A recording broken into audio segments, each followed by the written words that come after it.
Welcome. Cervicobrachial syndrome, cervical neuritis, cervical neuralgia, radiculitis, tension neck. These are all different words that are used over and over in the medical community about nerves that are coming out of the neck, the nerves primarily in the cervical spine. There's a group of nerves that come off the neck and make its way into the shoulder, down the arm, into the hand and the fingers. Tingling, numbness, cramping, burning, heaviness, achiness, weakness are all common symptoms of this brachial neuralgia, cervicobrachial syndrome. Brachial meaning arm, cervical meaning neck, the combination of the two words that go together meaning involvement within the neck-arm condition. So, what can you do about these things? Well, number one, the most common thing that causes cervicobrachial syndrome, obviously, is a condition that's inflaming the nerves. Primary condition is poor posture. Rounded shoulders, forward head posture, leaning over a desk, sitting incorrectly, long driving, looking down, reading, texting.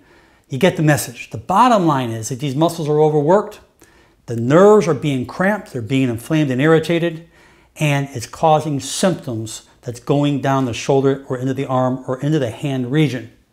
Now, the condition does not have to go into the hand or arm as long as it makes its way into the shoulder or actually below the shoulder. We then categorize it as a cervicobrachial syndrome. Very common. Don't let the words confuse you because it's not important. The bottom line is that we understand that disc herniations, bulging disc, or any involvement that affects on these yellow nerves right here, these nerve roots, when they become inflamed and irritated, you'll start exhibiting symptoms. So what do you do? The most important thing is you need to stop what caused it. These conditions are usually underlying initially until long-term changes occur within our body and we start exhibiting symptoms. So remember that symptoms usually come out last. That means that what's going on under the tip of the iceberg that's still asymptomatic in your body until the tip of the iceberg pops up, those are the symptoms that come out within our bodies when these conditions have been sitting for long term. So the most important thing with this condition, obviously, is to unwind or stop doing what you've been doing that's causing this pain and symptomatology. Ice is extremely good. Changing your posture and correcting your posture is the number one thing you can help when it comes to cervicobrachial neuritis.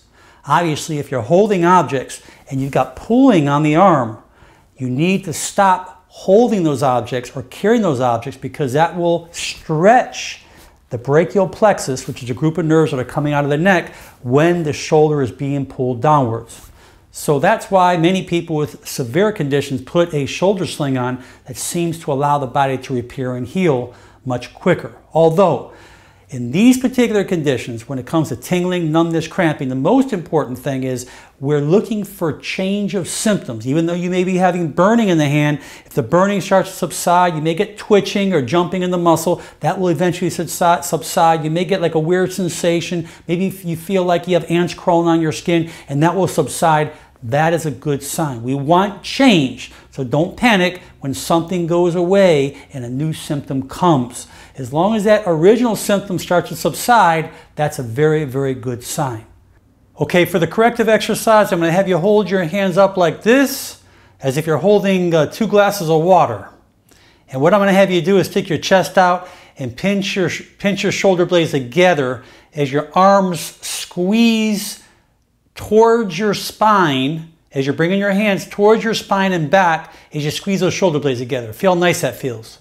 Now what we're going to do, relax, we're going to do it chin tilts along with this particular squeezing technique of the scapula. And what we're going to do is watch my head. It's going to go forward and backwards.